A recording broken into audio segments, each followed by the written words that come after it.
धन श्री गुरु नानक साहब पातशाह जी ने सानू समझाया ते आख्या घाल खाए किछ हथों दे नानक राह पछाणै से।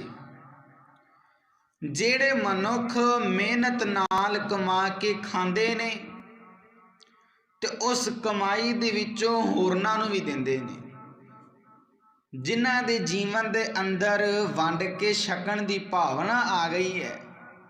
गुरु नानक साहब पातशाह जी ने आख्या नानक राह पछाणै से। अजिहे बंदियां ने ही जिंदगी के सही रस्ते नूं पछाणिया। जेड़े मनुख मेहनत नाल कमा के खांदे नहीं, जिन्हां दे जीवन दे अंदर वंड के छकण दी भावना नहीं आई, गुरु नानक साहब पातशाह जी ने आख्या उन्हां ने जिंदगी दे सही रस्ते नूं हजे तक पछाणिया नहीं, वो इस समझ तो सखणे ने। धन श्री गुरु नानक साहब पातशाह जी ने सानू किरत करन दा उपदेश दिता है कि काम कर ते अपनी सुरत नूं अकाल पुरख परमात्मा दे नाल जोड़ के रख। धन श्री गुरु नानक साहब पातशाह जी ने बख्शिश कीती ज्ञान भी होना गावे गीत, भुखे मुल्ला घरे मसीत। धन श्री गुरु नानक साहब पातशाह जी ने पंडित का हाल बयान किया की है, परमात्मा दे भजन तां गाउंदा है पर आप समझ तो सखना है। इस भजन गान उसने रोजी रोटी का वसीला बनाया है, समझ उच्ची नहीं हुई उसकी।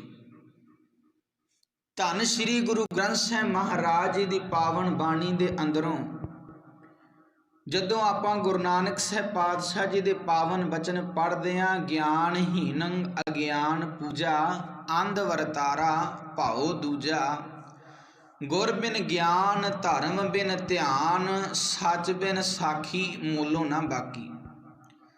पातशाह जी ने आखिया जेड़े मनुख आत्मिक जीवन की सूझ तो सखणे हुंदे ने, जिन्हां आत्मिक जीवन की सूझ नहीं, वो आत्मिक जीवन वालों बेसमझी नूं ही सदा पसंद करते हैं। ज्ञानहीन अज्ञान पूजा, अज बहुतात गिनती दे अंदर अज्ञानता की पूजा इस करके हो रही है क्योंकि असी गुरु तो ज्ञान प्राप्त किया ही नहीं। जेकर धन श्री गुरु ग्रंथ साहिब महाराज जी की पावन बाणी नूं किते असी पढ़िया हुंदा, सानू समझ आ जानी कि साडा गुरु कौन है, असी की करना है ते असी की नहीं करना। सानू समझ आ जानी सी कि धन श्री गुरु नानक साहब पातशाह जी ने सानू किरत करन दा उपदेश दिता, वेले बह के खाण दा नहीं।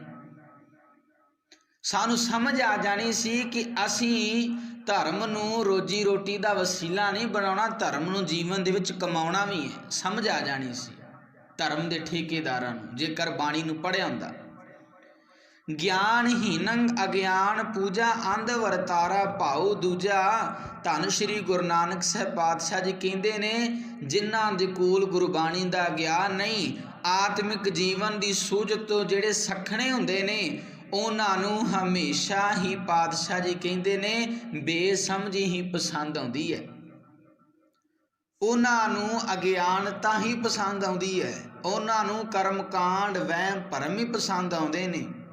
वो सच दे मार्ग के उत्ते नहीं तुरदे। अंध वरतारा भाऊ दूजा, जिन्हां मनुखां दे अंदर माया दा मोह टिकिया रहिंदा है, उन्हां दा वर्तन विहार आत्मिक जीवन वालों अन्ना बनाई रखण वाला हुंदा है। उन्हां दा वर्तन विहार भी गुरु नानक साहब पातशाह जी कहंदे अजिहा हुंदा है जो अन्ना बनाई रखदा, उन्हां नूं वो सुजागा नहीं बनाएगा।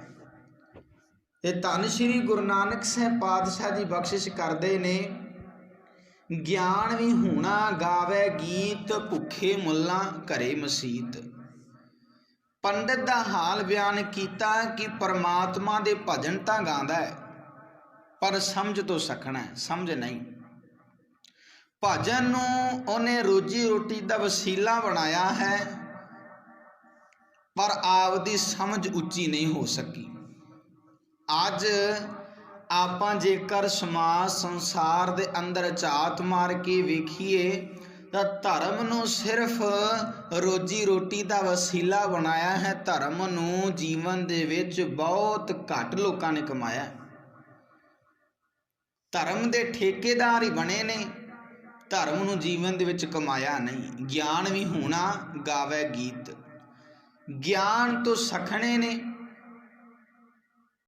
ਧਰਮ ਨੂੰ ਉਹਨਾਂ ਨੇ ਰੋਜੀ ਰੋਟੀ ਦਾ ਵਸੀਲਾ ਬਣਾਇਆ ਹੈ ਤੇ ਸਮਝ ਉੱਚੀ ਨਹੀਂ ਹੋਈ। ਭੁੱਖੇ ਮੁੱਲਾਂ ਘਰੇ ਮਸੀਤ। ਜੇਕਰ ਮਨੁੱਖ ਦੇ ਜੀਵਨ ਦੇ ਅੰਦਰ ਗਿਆਨ ਨਹੀਂ ਤਾਂ ਧੰਨ ਸ਼੍ਰੀ ਗੁਰੂ ਨਾਨਕ ਸਾਹਿਬ ਪਾਤਸ਼ਾਹ ਜੀ ਕਹਿੰਦੇ ਨੇ, ਸਤੀ ਪਾਪ ਕਰ ਸਤ ਕਮਾਹੀ, ਗੁਰ ਦੀਖਿਆ ਘਰ ਦੇਵਣ ਜਾਹੀ। ਜਿਹੜੇ ਮਨੁੱਖ ਆਪਣੇ ਆਪ ਨੂੰ ਧਰਮੀ ਅਖਵਾਉਂਦੇ ਨੇ, ਉੱਚੇ ਕਰੈਕਟਰ ਵਾਲੇ ਅਖਵਾਉਂਦੇ ਨੇ, ਪਾਤਸ਼ਾਹ ਜੀ ਨੇ ਉਹਨਾਂ ਦੀ ਗੱਲ ਕੀਤੀ।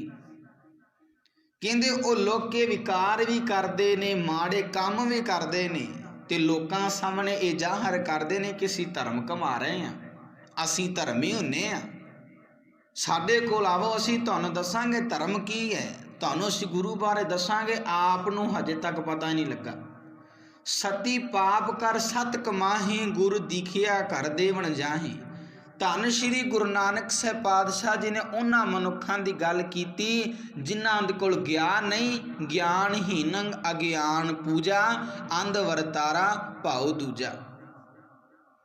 ਧੰਨ ਸ਼੍ਰੀ ਗੁਰੂ ਨਾਨਕ ਸਾਹਿਬ ਪਾਤਸ਼ਾਹ ਜੀ ਨੇ ਆਖਿਆ ਆਪਣੇ ਆਪ ਨੂੰ ਧਰਮੀ ਅਖਵਾਉਂਦੇ ਨੇ, ਪਰ ਧਰਮ ਉਹਨਾਂ ਦੇ ਕੰਮਾਂ ਵਿੱਚ ਹੈ ਨਹੀਂ। ਮੋਹਰ ਲਵਾਈ ਹੈ, ਟੈਗ ਲਵਾਇਆ ਧਰਮ ਦਾ। ਆਪਾਂ ਪਹਿਲਾਂ ਵੀ ਵਿਚਾਰ ਕੀਤੀ ਸੀ ਇੱਕ ਦਿਨ ਕਿ ਧਰਮੀ ਕੌਣ ਹੈ। ਧੰਨ ਸ਼੍ਰੀ ਗੁਰੂ ਅਰਜਨ ਸਾਹਿਬ ਪਾਤਸ਼ਾਹ ਜੀ ਨੇ ਧਰਮੀ ਹੋਣ ਦੀ ਪਰਿਭਾਸ਼ਾ ਦਿੱਤੀ ਕਿ ਅਸਲੀ ਧਰਮੀ ਕੌਣ ਹੈ। ਔਰ ਧਾਰੈ ਜੋ ਅੰਤਰ ਨਾਮ, ਸਰਬ ਮੈਂ ਪੇਖੈ ਭਗਵਾਨ, ਨਿਮਖ ਨਿਮਕ ਠਾਕੁਰ ਨਮਸਕਾਰੈ, ਨਾਨਕ ਉਹ ਅਪਰਸ ਸਗਲ ਨਿਸਤਾਰੈ। ਪਰ ਪਾਤਸ਼ਾਹ ਜੀ ਨੇ ਇੱਥੇ ਆਖਿਆ ਆਪਣੇ ਆਪ ਨੂੰ ਅਪਰਸ, ਆਪਣੇ ਆਪ ਨੂੰ ਧਰਮੀ ਅਖਵਾਉਂਦੇ ਨੇ, ਪਰ ਵਿਕਾਰ ਵੀ ਕਮਾਈ ਜਾ ਰਹੇ ਨੇ ਤੇ ਲੋਕਾਂ ਸਾਹਮਣੇ ਇਹ ਜ਼ਾਹਰ ਕਰਦੇ ਨੇ ਕਿ ਅਸੀਂ ਧਰਮੀ ਆ, ਅਸੀਂ ਧਰਮ ਕਮਾ ਰਹੇ ਹਾਂ। ਗੁਰ ਦੀਖਿਆ ਘਰ ਦੇਵਣ ਜਾਹੀ। ਆਪਣੇ ਆਪ ਨੂੰ ਗੁਰੂ ਕਹਾਉਣ ਵਾਲੇ ਮਾਇਆ ਦੀ ਖਾਤਰ ਚੇਲਿਆਂ ਦੇ ਘਰ ਜਾਂਦੇ ਨੇ ਸਿੱਖਿਆ ਦੇਣ ਦੇ ਲਈ। ਤੇ ਧੰਨ ਸ਼੍ਰੀ ਗੁਰੂ ਨਾਨਕ ਸਾਹਿਬ ਪਾਤਸ਼ਾਹ ਜੀ ਕਹਿੰਦੇ ਨੇ, ਗਿਆਨ ਵੀ ਹੋਣਾ ਗਾਵੇ ਗੀਤ। ਗਿਆਨ ਤੋਂ ਸਖਣੇ ਨੇ, ਜੀਵਨ ਦੇ ਅੰਦਰ ਹੈ ਨਹੀਂ, ਸਮਝ ਨਹੀਂ ਜੀਵਨ ਦੇ ਅੰਦਰ ਉੱਚੀ। ਤੇ ਇਸ ਭਜਨ ਨੂੰ, ਪਾਠ ਪੂਜਾ ਨੂੰ, ਕੀਰਤਨ ਨੂੰ, ਕਥਾ ਨੂੰ ਰੋਜੀ ਰੋਟੀ ਦਾ ਵਸੀਲਾ ਬਣਾਇਆ, ਸਮਝ ਉੱਚੀ ਨਹੀਂ ਹੋਈ। ਸਾਰਿਆਂ ਦੀ ਆਪਾਂ ਗੱਲ ਕਰਾਂਗੇ, ਸਿਰਫ ਪੰਡਤ ਦੀ ਗੱਲ ਨਹੀਂ ਕੀਤੀ ਧੰਨ ਸ਼੍ਰੀ ਗੁਰੂ ਨਾਨਕ ਸਾਹਿਬ ਪਾਤਸ਼ਾਹ ਜੀ ਨੇ। ਸਾਰਿਆਂ ਦਾ ਹਾਲ ਇਹੀ ਹੈ, ਕੁਝ ਕੁ ਨੂੰ ਛੱਡ ਕੇ। ਭੁੱਖੇ ਮੁੱਲਾਂ ਘਰੇ ਮਸੀਤ।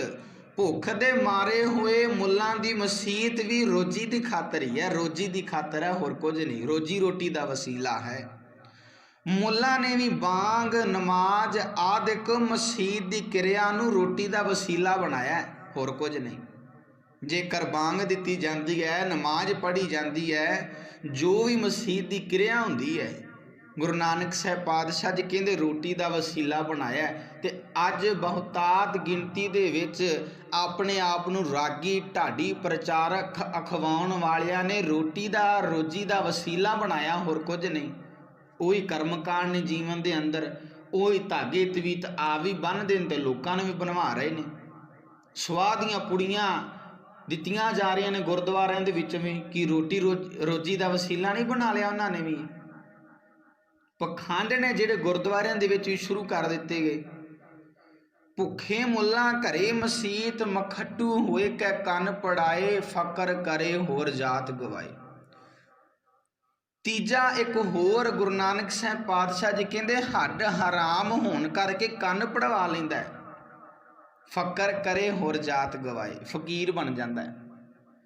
ਕੋਲ ਦੀ ਅਣਖ ਵੀ ਗਵਾ ਬੈਠਦਾ ਹੈ। ਗੁਰਪੀਰ ਸਦਾਏ ਮੰਗਣ ਜਾਏ, ਤਾਂ ਕਿ ਮੂਲ ਨਾ ਲੱਗੀਏ ਪਾਏ। ਉਂਝ ਤਾਂ ਆਪਣੇ ਆਪ ਨੂੰ ਗੁਰੂ ਪੀਰ ਅਖਵਾਉਂਦਾ ਹੈ। ਅੱਜ ਅਜਿਹੇ ਡੇਰੇ ਪ੍ਰਚਲਿਤ ਹੋਏ ਜਿਨ੍ਹਾਂ ਨੇ ਆਪਣੇ ਆਪ ਨੂੰ ਸੰਤ ਬ੍ਰਹਮ ਗਿਆਨੀ ਅਖਵਾਇਆ। ਇੱਥੇ ਗੁਰੂ ਨਾਨਕ ਸਾਹਿਬ ਪਾਤਸ਼ਾਹ ਜੀ ਕਹਿੰਦੇ ਨੇ, ਗੁਰ ਪੀਰ ਸਦਾਏ ਮੰਗਣ ਜਾਏ ਤਾਂ ਕਿਆ ਮੂਲ ਲੱਗੀਐ ਪਾਏ। ਤੇ ਆਪਣੇ ਆਪ ਨੂੰ ਬ੍ਰਹਮ ਗਿਆਨੀ ਸੰਤ ਅਖਵਾਉਣ ਵਾਲਿਆਂ ਨੇ ਆਖਿਆ ਨਾ ਕਿ ਸਾਡੇ ਕੋਲ ਆਵੋ, ਅਸੀਂ ਤੁਹਾਨੂੰ ਰੱਬ ਦਿਆਂਗੇ, ਅਸੀਂ ਤੁਹਾਨੂੰ ਦੱਸਾਂਗੇ ਘਰਾਂ ਦੇ ਵਿੱਚ ਸੁੱਖ ਕਿਸ ਤਰ੍ਹਾਂ ਆਉਂਦੇ ਨੇ। ਆਪ ਗ੍ਰਸਥ ਜੀਵਨ ਛੱਡ ਕੇ ਜ਼ਿੰਮੇਵਾਰੀਆਂ ਤੋਂ ਭਗੌੜੇ ਹੋ ਕੇ ਜਾ ਕੇ ਡੇਰੇ ਖੋਲ੍ਹ ਲਏ। ਆਪ ਨੂੰ ਪਤਾ ਨਹੀਂ ਗ੍ਰਸਥ ਜੀਵਨ ਬਤੀਤ ਕਿਸ ਤਰ੍ਹਾਂ ਕਰੀਦਾ ਹੈ। ਦੂਜਿਆਂ ਨੂੰ ਦੱਸ ਦੇਣਾ ਅਸੀਂ ਤੁਹਾਨੂੰ ਦੱਸਾਂਗੇ ਤੁਹਾਡੇ ਘਰ ਦੇ ਵਿੱਚ ਕਲੇਸ਼ ਕਿਵੇਂ ਖਤਮ ਹੋਵੇਗਾ। ਲੋਕ ਜਾ ਵੀ ਰਹੇ ਨੇ ਕਿਉਂਕਿ ਅਗਿਆਨਤਾ ਹੈ। ਗਿਆਨ ਹੈ ਸਾਡੇ ਜੀਵਨ ਦੇ ਅੰਦਰ, ਗਿਆਨਹੀਨ ਅਗਿਆਨ ਪੂਜਾ। ਜਦੋਂ ਤੱਕ ਜੀਵਨ ਦੇ ਅੰਦਰ ਗਿਆਨ ਨਹੀਂ, ਬੰਦਾ ਅਗਿਆਨਤਾ ਦੀ ਹੀ ਪੂਜਾ ਕਰਦਾ ਰਹਿੰਦਾ ਹੈ। ਗੁਰ ਪੀਰ ਸਦਾਏ ਮੰਗਣ ਜਾਏ ਤਾਂ ਕਿਆ ਮੂਲ ਲੱਗੀਐ ਪਾਏ। ਉਂਝ ਤਾਂ ਆਪਣੇ ਆਪ ਨੂੰ ਗੁਰੂ ਪੀਰ ਖਵਾਉਂਦੇ ਨੇ ਤੇ ਪਰ ਰੋਟੀ ਦਰ ਦਰ ਤੋਂ ਮੰਗਦੇ ਫਿਰਦੇ ਨੇ। ਅਜਿਹੇ ਲੋਕ ਵੀ ਨੇ ਜਿਹੜੇ ਇੱਕ ਬੰਨੇ ਗ੍ਰਸਥ ਨੂੰ ਨਿੰਦਦੇ ਨੇ ਤੇ ਦੂਜੇ ਪਾਸੇ ਗ੍ਰਸਤੀਆਂ ਦੇ ਘਰਾਂ ਦੇ ਵਿੱਚੋਂ ਮੰਗ ਕੇ ਪ੍ਰਸ਼ਾਦਾ ਛਕਦੇ ਨੇ। ਗੁਰ ਪੀਰ ਸਦਾਏ ਮੰਗਣ ਜਾਏ ਤਾਂ ਕਿ ਮੂਲ ਲੱਗੀਐ ਪਾਏ। ਗੁਰੂ ਨਾਨਕ ਸਾਹਿਬ ਪਾਤਸ਼ਾਹ ਜੀ ਕਹਿੰਦੇ ਅਜਿਹੇ ਬੰਦੇ ਦੇ ਪੈਰੀ ਕਦੇ ਨਹੀਂ ਲੱਗਣਾ ਚਾਹੀਦਾ। ਕਿਹਨਾਂ ਦੇ?